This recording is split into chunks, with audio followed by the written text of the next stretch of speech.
The game, Trent Williams will be doubtful, Greenlaw questionable, McCaffrey questionable, and Deebo will be out. And Deebo's changed, took x-rays and MRIs earlier in the week, didn't have anything. Pain was still there, so we got a CT the other day and found a hairline fracture, so he'll be out this game, next game, and we'll see after the bye week. The shoulder? Yeah. No thought of IR with him at this point? No.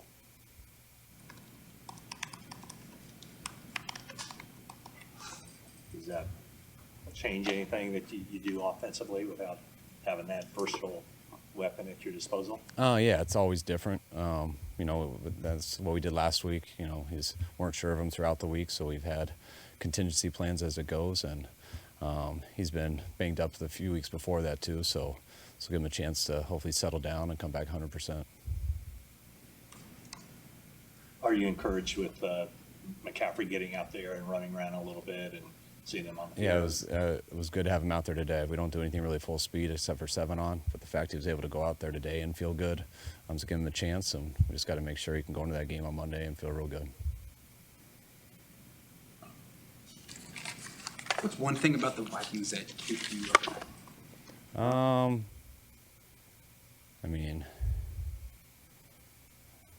Never can answer one thing, but from offense perspective, that team who does blitzes as much as them, you just can't always relax. There's never a safe time to call a play. You got to make sure it's got answers versus everything. And they got a real good kick returner who's coming back, and they got a real good quarterback and a real good tight end. So I'd say those are the first things coming to mind.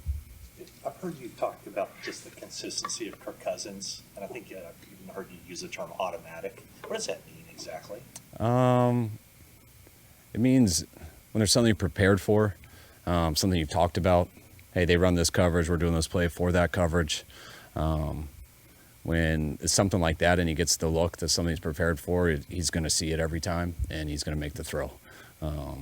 Those type of guys who are like that are guys you can't let them get comfortable. They know where to go with the ball. It's very hard.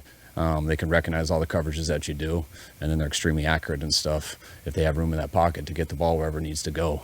That's why those are the guys that you got to make sure you make them uncomfortable in a lot of different ways.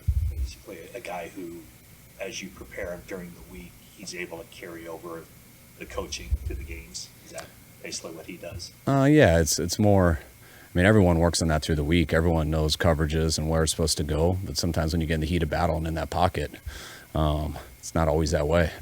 Sometimes it looks like there's 100 guys out there. Sometimes you can't see it as clean. Most of the time you can't, as was when you're sitting in your chair with the remote. So lots of times in those games, people can't see those looks, and you hope they can go make a play with their legs or do something else, or they miss a few, but they make a bigger one later. When I say someone's consistent and automatic, it's usually they don't miss those very much. No one's perfect, but he's up there with some of the best of being pretty automatic when you can tell they got the right look on. For a guy who hasn't been a starter for a full season in the NFL, how's Brock in that area? Extremely similar. Yeah.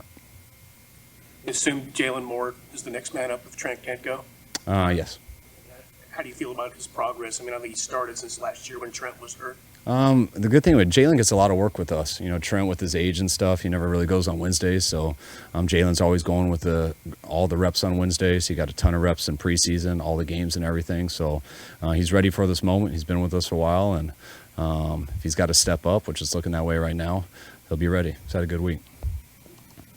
Knowing Deebo's out for the next couple of games, is there one player you slot in that position? Does it change how you kind of offensively game plan and kind of have a couple of different people to kind of do his role?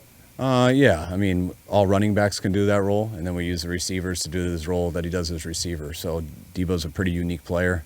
Not many people are like him in the league, so it does change things up, but we got a bunch of good receivers and a bunch of good running backs. Some more guys. When you face a team with these type of blitz packages, which you don't see every week, you have to scale down a typical game plan just so you're making sure, okay, kind of address all the different looks you might see. Yeah, a little bit. It's also there's risk reward on everything, and there's certain plays you don't like to call for some looks, and some teams run those, 2 snaps out of the 70 plays in the game, and so you like those percentages more. And these guys are higher than that. It doesn't mean those plays aren't good. But you just it's the risk reward of how much you want to do that, because it is a threat at every time. And that's why some things you don't carry quite as much in, because there's some things that don't have answers versus that stuff. But just like in any other game, it can come at any time. So you like to build in answers to everything. You just got to review those and make sure we're on them. Guys good? Thank you, fellas. Thanks, guys.